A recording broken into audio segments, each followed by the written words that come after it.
കൊൽക്കത്തയിൽ നിന്ന് ഇന്ത്യൻ സമയം പുലർച്ചെ 3:30-ക്കാണ് ഇന്ത്യയിൽ നിന്നുള്ള ആദ്യ ഹജ്ജ് വിമാനം നിശ്ചയിച്ചിരുന്നത്.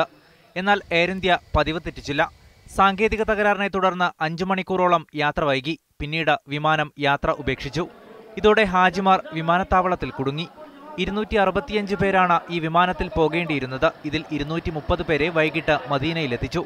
എന്നാൽ സംഘത്തിലെ 30 ഹാജിമാർ ഇപ്പോഴും കൊൽക്കത്തയിൽ കുടുങ്ങിക്കിടക്കുകയാണ്.